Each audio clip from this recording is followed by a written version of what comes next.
Welcome to Roadtrip Roulette, a travel podcast with your hosts, Juliet and Kevin. We're two friends here to serve as your tour guides on a virtual visit to a randomly selected U.S. town. We're going to bring you the local stories that you didn't think you'd care about and highlight the small town silliness that we all know is just beneath the surface.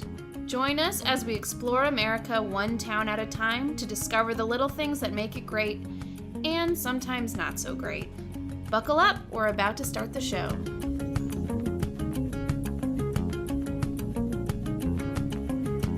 All right, Kevin, I think it's time for a battle. A battle? Yeah, I think it's time we pit U.S. town against U.S. town. Two towns against each other? Yeah, we're going to see which one is better. So basically, we thought it would be fun. We picked two towns, we each research it, and then we argue which town is better. Yes. Normally, if you listen to this podcast, which you might have never heard before, we pick one town, and it's completely random anywhere in the country through our website, which we'll talk about in a second. And then we talk about stories from that town. We'll find something interesting and bring it to you. But today, like Juliet said, two towns. I'll represent one, she'll represent the other, and we'll make our case for which town is better. Mano y mano, town on town. And how do we find these towns? Oh, the city picker. Great question, Kevin. It is at our website, roadtrippod.com. Basically, we got a list of every single U.S. city and town. Our friend made this thing for us where it randomly selects one. So that's how we find the different places we research on the podcast. You can use it too. Just go to the website for whatever needs you have. And we're going to pick two towns, pit them against each other. Yeah. How do we determine who goes first? You want to shoot for it? Yeah. All right. Rock, paper, scissors? Okay. I was going to ask, did you have a rock, paper, scissors childhood or a Rochambeau childhood? Rochambeau, like kick people in the testicles, Rochambeau? No. Instead of saying rock, paper, scissors, you say Rochambeau. So, I grew up with a third option. Yeah. I opted for rock, paper, scissors because I enjoy it. My parents, whenever they had to decide who's driving or something like that, they do odds and evens. Oh, yeah, where you shoot. Yeah. Yeah. You put the number, your odds, your evens, and then... Well, Rochambeau is rock, paper, scissors. It's just a different name for the exact same thing. But you say, instead of rock, paper, scissors, shoot, you say Rochambeau and then you shoot. Oh, that's terrible. I'm not saying it was right. Well, anyway. Town versus town. Okay. All right, let's quickly do a rock, paper, scissors here. Ready? And I go rock, paper, scissors, shoot. Yeah. Then reveal. Wait. Oh. You don't shoot on shoot? Yeah, you shoot on that's shoot. Okay. You don't do on three. No, that's you the don't problem, do it on three. Those people are weirdos. No, I don't believe in that. But you shoot on shoot. Okay. Yes. Ready? Okay. Rock, paper, scissors, shoot. I win. You win. I got rock and he had scissors, if anyone's curious. Oh, yeah, we should have made that clear. Audio podcast. Okay, so then you want to go first or second? You get to choose. I'll go first. I want town number one. Or I guess if you won, maybe we'll pick the first town and you can decide if you want it or not. Oh, I like that. Okay, so we'll pick the town and I can either take or pass. All right, here we go. Yeah. Okay, it's spinning. It's rolling. City picker is gonna land on Athens, Georgia. I'll take it. I've heard of it. I've been there. I bet I can find some good shit there. REM's from there. Ooh. Many a band are from there, actually. Not to spoil your... Yeah, where you help Athens, Georgia is going to be a tough one to beat. I know, I'm taking Athens, Georgia. All right. Well, now, you got to take the good with the bad. I bet it's pretty racist. Or at least it was. It's a college town. It's like point. the liberal... It's like the Austin of Georgia. I've been there. The Lawrence, Kansas of Georgia. It was full of people protesting when I was there. Okay, all right. I'm feeling good. I'm feeling great about Athens, Georgia. I can't wait. Athens is a lovely town, Ooh, and I'm going to hate to destroy it. Let's when see. I talk about Who's it clicking going on the city against? picker, here we It's go. going to be brutal. I can feel it. All right. We got Pigeon Forge, Tennessee. I've been there too. Wow, this might be a real battle. Pigeon Forge, Tennessee. You know what's in Pigeon Forge, Tennessee? What? Dollywood. I'm 90% sure. God, that's hard to beat. Oh yeah, all right. So you got REM, I got Dolly Parton. This is gonna be This is way more than I expected out of Battle of the Towns. Let me look that up first. Kevin's uncertain.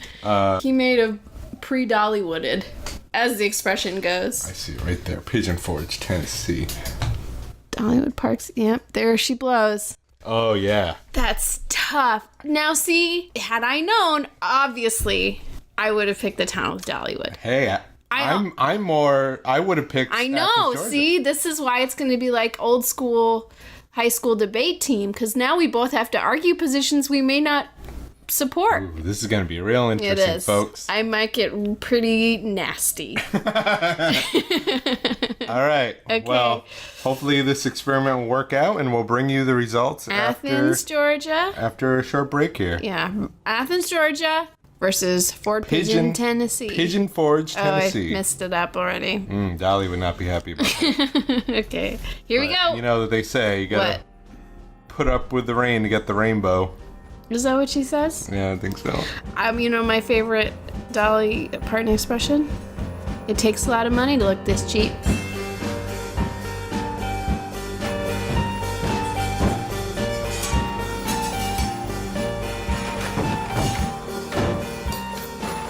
All right, here we go. Town versus town. First ever Battle of the Towns. Is that what we're calling it? I mean, it is a battle of the town, but town versus town It's seems... city versus city, technically. Yeah, that's true this time. As a refresher, Juliet is representing Athens, Georgia. Beautiful Athens, Georgia. I can attest, Athens is indeed beautiful. And I will be talking about Pigeon Forge, Tennessee, which I have also visited. And I will not say how I feel about it until Till later. until after I lose. We went into this little skeptical, but Pigeon Forge had one big draw. But I will say, after spending a little time, not literally, in Athens, Georgia, boy, is this a lovely city. Now, would you see yourself living there, or could you? Totally. So I'm a big fan of small college towns. Me too. I went to school in Santa Cruz, California. Beautiful college town, home of UC Santa Cruz. Go Banana Slugs. Oh, yeah. That's right. Banana. Kevin just gave me this look of what are you talking about, and then remembered. Yeah, yes. We are the fighting banana slugs. I thought you were going to say go bananas. No. I was like, that's a fun motto. That is a fun motto. Well, see, it's because it's clever. Yeah. But no, banana slugs. I've also lived in Kansas City, Missouri, very close to one of my favorite college towns of all time, Lawrence, Kansas. Beautiful town. It's like Santa Cruz, but replace the beach with basketball. Fair enough. Not for everyone, but Right. yeah. I love a nice college town, especially in states like Georgia or Kansas. They're nice little sort of liberal or oases. Sure. Oh, is that the plural of oasis? Odysseus. There it is. I think that's the plural. Away from sort of the Sure. What makes... shitstorm of the rest of the state. Well, you know, Savannah's supposed to be nice. Yeah, I've heard that too. So, Athens, Georgia. Nickname, the Classic City. Okay. Doesn't that sound great already? Sure. It's as I mentioned Oh, earlier. yeah, am I supposed to be negging on this? Yeah, I think so. Like, classic. Right. Classic for what? Racism? Yeah. Well, anyway. It has a population of about 125,000. So, a very small-ish college town. It seems pretty affordable. Yeah. The average rent is about $100 less than the national average, which is pretty amazing. All right. It is, for a college town, a liberal college town, it's fairly diverse. Population is like 65% white, 28% black. And it also just seems like a cool place to live. So it's the home of the University of Georgia. That's right. But also the home of Athens Technical College. Boo. Augusta University. Boo, boo. And Piedmont College. Ah, peed your pants, Mont. So, you want an education? You can get it in Athens, Georgia. Sounds like it. Mm-hmm. Yeah. What are they teaching these kids? How to live in a crappy town? Yep. A big draw of Athens is its music scene. Gotta love a music scene in a college town. Sure. Let's name some of the bands. All right. You ready for this? Uh-huh. Go slow. REM. REM. What's that stand for? Really Uh-oh. enticingly terrible. No. Damn. B-52s. What's that stand for? It's a bomber. Widespread panic. Yeah, because they want to get out of town. Okay, well that's not bad, Dick. Indigo Girls. Yeah. You got nothing. No. Neutral Milk Hotel. Sure. Your favorite band, Drive-By Truckers. Oh. I do like one of their songs. There you go. Of Montreal. Oh, that name is not indicative of where I thought they were from. Fair enough. A friend once told me a story about his friend who had sex with all of Montreal. Oh. Right. So, fun music culture, lots of big bands. Also a great radio town, which I think is an undervalued quality in a town. Yeah. Good radio stations. A dead technology. Yeah. What else you got? Oh, no. Okay. Well, I guess I have to pull out the big guns. Mm-hmm. There's lots of places to visit. Wonderful museums and botanical gardens. Other points of interest in Athens. But piece de resistance is the tree that owns itself. The tree that owns itself. Mm-hmm. Okay. The tree that owns itself is a white oak tree that has, according to legend, legal ownership of itself and all its land within 8 feet of its base. Huh. The tree, also called the Jackson Oak, is located on the corner of South Finley and Deering Streets. The original tree, thought to have started life between the mid-16th and late 18th century, fell in 1942, but a new tree is grown from one of its acorns, planted in the same location. So the current tree is sometimes referred to as son of the tree that owned itself. Huh. Both trees have appeared in numerous national publications and are considered a beloved site of local landmark. Yeah, there's not much I can say about that. No. Except, Yeah. You know what's another thing that can own itself? What? Apparently humans can own other humans, according to the history of Georgia. Are you familiar with Baldwin Hall at the University of Georgia? No, I'm not. Well, it's a sociology building that was built in 1938. And turns out they recently were doing some renovations. And underneath the building, they found the graves of well over 100 African American slaves that were just put there in pretty much a mass grave. Am I blindsiding you with little... 2 things. 1, I'm definitely not going to defend slavery. 2, I did not know we were supposed to bring pieces to deconstruct the other's town. When your town has nothing in it but Dollywood. See, that's all you need. But anyway. Well, to talk a little bit more about these graves. You see, the school decided to just take the remains of the bodies, which they tested and proved that they're presumably slaves. Sure. And move it to another cemetery under a stately granite marker that does not include the word slave or slavery, and thus moving them out of the way to renovate this building. Sure. In many ways, erasing the history of the horrors of slavery. Yes. One might say. According to Fred Smith, who is a local, he is the co-chairman of the Athens Black History Council, he says, they're being placed close to their white masters again. And that's hard to hear. But other locals have talked about how much the school has mismanaged the placement of these remains.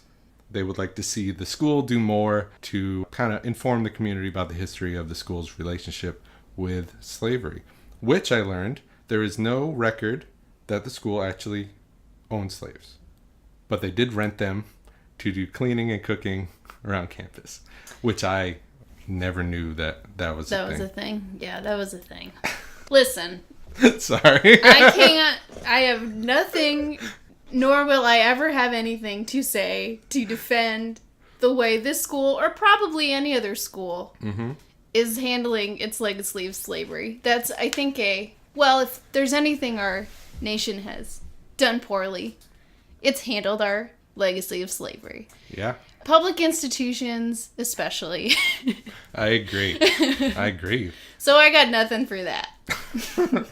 But, places like Pigeon Forge, Tennessee, Yeah. they don't really have that history of slavery, really. It kind of came into its own in the 20th century, kind of in a post-slavery world. So your argument here, Kevin, You're connecting dots. I'm just saying a bunch of random things. is that Pigeon Forge is better because it has no legacy of slavery? I'm not saying that's a bad argument. I'm just trying to assess if that is, in fact, your argument. I'm just trying to put a little stain on your picturesque college town. Okay, fair enough. Because to win this battle, you got to use what you got. And I don't have much. I got a little bit of a history, Pigeon Forge. Okay, let's hear it. So, prior to the white man coming into this area, it was a Cherokee trail. I don't know. They traveled through. I don't really have much to say about that. I didn't even put that in my notes because it's just something I read. So, Right. Yeah, so Native Americans would use the land, but it wasn't until a little after the Revolution where people started building forts as like a stopover for pioneers and fur traders and whatnot to stay there. In 1830, they built a forge there, an iron forge, in a little mill right on the Little Pigeon River, and that's how the town got its name. The pigeon is actually the passenger pigeon, Yeah. which is an extinct animal. The last one died in captivity about 100 years ago. All right. But, yeah, they used to be on this river all the time. And it's like a type of bird. Yes. Okay. It was a migrating pigeon that used to frequent the area around Pigeon Forge before it was Pigeon Forge. The city didn't incorporate until 1961. Holy hell. Yeah, which is like nuts. But the area, has plenty of history. It has a long history of tourism. That's pretty much all I got about this, like the tourism history. So it became popular for Methodists back in the day doing revivals. They would come for weeks at a time and stop through.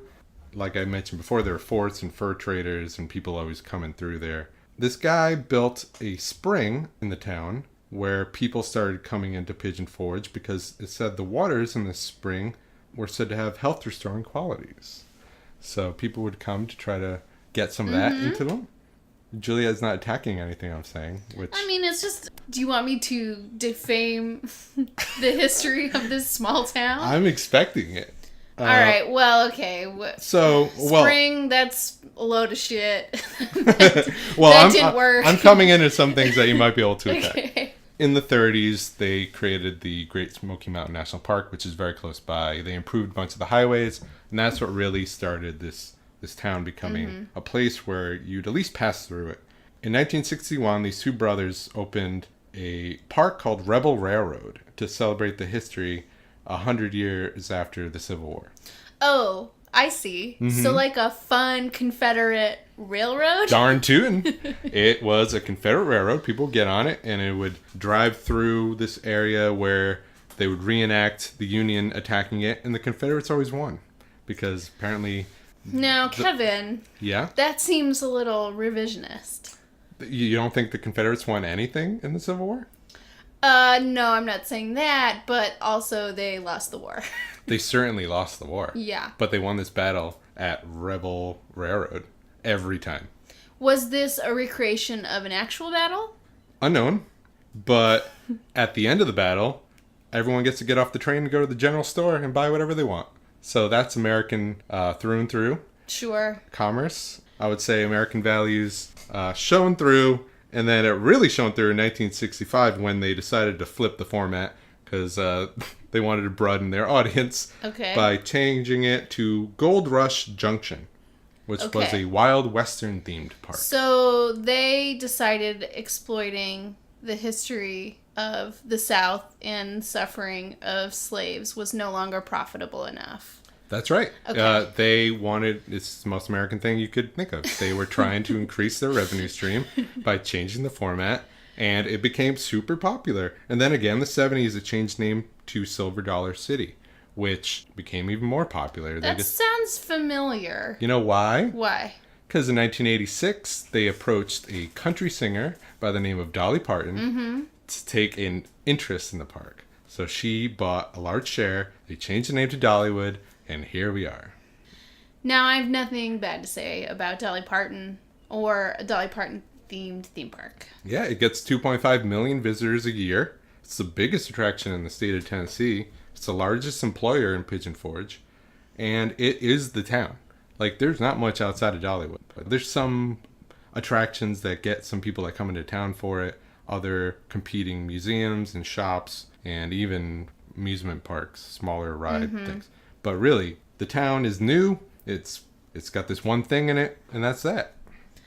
Well, okay. This is obviously your town that I'm supposed to be arguing against, but I love Dolly Parton with all my heart and soul. She put her heart and soul into this town. She's done a lot for rural Tennessee with literacy programs, and I know a lot of the money made at this park goes back into the community through her literacy work. She's wonderful. She's, I got nothing bad to say about her either. So have you been to Dollywood? I've driven by it. Okay. I've never been either. We didn't know we were going to drive by it until we were like, oh, that's Dollywood. And this is like 10 years ago. So when I was 12, my family went to Tennessee for Christmas because my mom wanted to spend Christmas at Graceland. Isn't Smoky Mountain Christmas a Dolly Parton movie? Yes, a classic Dolly Parton film. If you've never seen it, Smoky Mountain Christmas is delightful. It's sort of like a take on Snow White, starring Dolly Parton. And, ooh, who's the guy in it? I don't want to mess it up. I don't recall, but my old roommate Amy from college, hi Amy, she turned me on to that. It was her Christmas movie every year. Yeah, my friend Avery is the same way. That was like her family Christmas movie. What was yours, Kevin?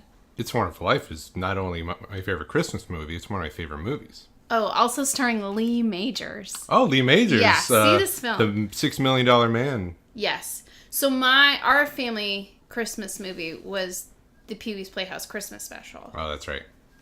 That's right. Anyway, I can't really defame the name of Dolly Parton, and I feel like to argue too much against Pigeon Forge, it's something I simply refuse to do. I will give you that your town is a more well-rounded community where people live. So I think if we were picking a place to live today, I think my town would win. And if we were picking places to visit, that's tough, we though. do have a tough. I know what I would choose if I wasn't trying to be on one side of this or the other. Yeah, that's a hard one. Do you have anything else to add? Well, I wanted to get into a little bit of the history of the tree that owns itself. Oh, sorry. Though, I will say... I saw my opening. I had to take it. Thinking about why a tree would own itself in the context that you were saying, probably, yeah, I didn't think about it. I thought of it as like this kitschy little attraction, but it has to be related to like slavery and deeding slaves their own ownership, right? I think there's something to that. Well, that's creepy. How old is this? Okay, well, let me tell you. According to the legend, university professor William Jackson lived across the street from the tree, where he climbed as a child and grew to love. The story goes, this attachment he had to this tree prompted Jackson to deed the tree the land on which it grew. The story of the tree first appeared in an unsigned article in the Athens Weekly Banner. The story started circulating around 1890, but it would have been deeded to itself earlier. According to the newspaper article, the deed read, I, W.H. Jackson of County of Clark, on the part of, and the oak tree of the County of Clark, on the part of the other part, Winsleth, that the said H.W. Jackson, for and in consideration of the great affection for which he bears said tree, and his great desire to see it protected and conveyed, and by these presents do convey unto the said oak tree entire possession of itself and all its land within 8 feet of all its sides. And there's a couple plaques on the site that tell this story. So it's like a little local landmark. But the more I think about it, the creepier it seems. And probably comes from like the terrible legacy of slavery. And the idea that like one could be granted ownership over themselves. And it wasn't like a natural right. And that's just like not a great idea or something to That's fair. Continue. Well, I'm sorry I brought up... Well, no, I'm glad you did. It made me think about this in a different context besides a kitschy side attraction. I do have one more thing about Pigeon Forge that you could possibly attack, because Okay, let's hear it. it also has to do with the legacy of something that might be a little controversial. The Titanic Museum. The Titanic Museum. It's a museum that opened in 2010, so pretty recent. It has real artifacts from the sinking, over 400. You can walk through recreated rooms. You can touch this giant fake iceberg. There's actually a tank of ice that is there that you can put your hand in, that's always kept at the exact temperature of the North Atlantic around the place where the Titanic sunk on that night. Kind of weird. And when you enter the place, they give you a name tag of a real person that was on the Titanic. Okay. And at the end of the tour, you learn whether you lived or died. I thought that was pretty awesome. Ooh. I see. Here's the problem. I really like that. I did meet a Titanic survivor when I was a little kid, but that was a long time ago. I kind of like that. Do you have anything else to say on the behalf of your town? It just seems like a real fun place. I mean, I'd hang out there. It looks beautiful, nice, sleepy, college town with plenty to offer when you don't want it to be so sleepy. Oh, also the weather is great. Oh, yeah. Should I get into that? It definitely has seasons, but little snowfall, which I think is like perfect weather. Sure. Average of like 2-3 inches of snowfall a year. Yeah, Pigeon Forge has a wonderful view of Smoky Mountain National Park, one of our majestic national parks in this great country. Yeah, I can't argue against the national park. So I don't know how we decide who wins, Kev. I don't know. Tell us what you think. Well, one thing you didn't touch upon in Athens is the food. I did not. That's now, true. according to Veronica Z, who went to a sandwich shop on Gaines School Road, Okay. saying that this sandwich shop does not provide salad at 9 o'clock because it's so early. She said the staff basically rolled their eyes on me when I went up to sample the new soup, although the sign says, ask for a free sample of soup. And it turned out to be disgusting. That sandwich shop, wait. that was Subway sandwiches on Okay. Gaines School Road. But did they give her the sample, Kevin? It sounds like They they rolled did. their eyes, gave her the sample. The soup was disgusting. Well, they gave her the sample. It didn't say... And ask for a attitude. She didn't ask for the attitude, Juliet. But it didn't say it didn't come with attitude. Yeah, I think everyone in Athens just has some attitude problems. Well, everyone at the Subway. This is a sandwich character. shop. No, okay, wait. Have you ever been to a Subway where the employees seemed like they really wanted to be there? Sure. Driving through the Midwest in a nice Midwestern Subway gas station location. They're some of the nicest people you ever meet. All right. So how are we going to decide? Athens, Georgia versus Pigeon Forge, Tennessee. I think this needs to be a hashtag vote. Vote on Twitter. Hashtag town versus town. First of all, we don't have any listeners. Second of all, I don't think we've ever posted to our Twitter. My mom, who might be the only one who listens to this. So we're really catering to Mrs. Feldman. Mom, if you don't like slavery or a history of racism. There was slavery in Tennessee. Of course there was. I know. I know. Both of these towns have terrible terrible legacies in the South and of the Civil War. Yeah. I think we have to just rule those awash. So going forward, past slavery is the only way to judge these towns, because we're incorporating that, and either they both lose. You know, this is a time of healing in this country, and Oh, shoot. I got nothing else to say about it. I'm not going to attack. I was joking, Mom. Please vote for whoever's town you'd like to visit. And I know you don't like Dolly Parton, or you don't particularly Ooh, that'll be tough. like Dolly Oh, Parton. here's a little fun thing. Guess what is a sister city of Athens, Georgia? Rome, Georgia? Rome, Georgia? Yeah. Do you know what a sister city is? It's like a city in another country. Oh. Yeah, a sister city. Are you unfamiliar with this concept?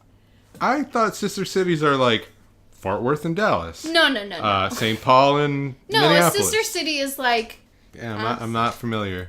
Yeah, it's like a really common thing. So, like, larger cities, or not even larger cities, all cities, most cities, some cities, create, like, a sort of diplomatic, like a friendly diplomatic relationship with an international cities, and they exchange cultural ideas. Okay, I have heard of this concept. Yeah. Yes. So what do you think Athens, Georgia's sister city is? Is it a city I've heard of? Yes. Florence. No, Athens, Greece. Oh, okay. There is a Rome, Georgia, very close to Athens, Georgia. I mean, I believe you, but that's not how sister cities work. No, but I thought I was being clever, and I thought I nailed it. That's right. Okay, so Austin's like big sister city is Adelaide, Australia. Oh. Also, sister cities are also known as friendship cities. If you're unfamiliar with sister city. Anyway. Yeah, Vote Athens, Pigeon Georgia. Forge may or may not have a sister city. I doubt it. It's really new. I think you'd be surprised how many cities have sister cities. It's just something fun to do that anyone can do. They send each other like goods and services, and the mayors visit. That's a thing. I that feel sister like cities they're do. mismatched. Athens, Rome, and Athens, Georgia. Yeah, I mean they are, but like it's kind of obvious why they chose each other, ain't it? Adelaide might be a closer. I know it's a large city, but is it bigger than Austin? I don't know. I don't know shit about Adelaide. I've heard of it. I have heard enough of it. that they probably have heard of Austin. Yeah. As we ponder the concept of sister cities. We ask you to ponder who had the better town. Yeah, Where Athens, would Georgia. you visit? I don't know. I think you just need to pick like which is better. I think it has to be that broad, because otherwise, I think it's no contest. Yeah. I think we got the winner. Dollywood on this side of the is mic. a huge winner, and I hope everyone out there makes the right decision. Well, as of now, how about this? We'll vote on our Facebook page or our website. Easy. That's good. Click a link, vote, done. And our Facebook again is? Roadtrip Roulette. So you just search Roadtrip Roulette in Facebook. Or I think it's facebook.com/Roadtrip Roulette. And our website is roadtrippod.com. No W's. Don't use those W's. You're not going to like what you see. Go to roadtrippod.com. Click on the link. Vote Athens, Georgia versus Pigeon Forge, Tennessee. Yeah. We're going to hide the results so you don't see how few people listen to this podcast. Exactly. All right. Bye. Thanks for listening, everyone. Thank you. And if you visit any of these towns, remember, please don't tell them we sent you. Please.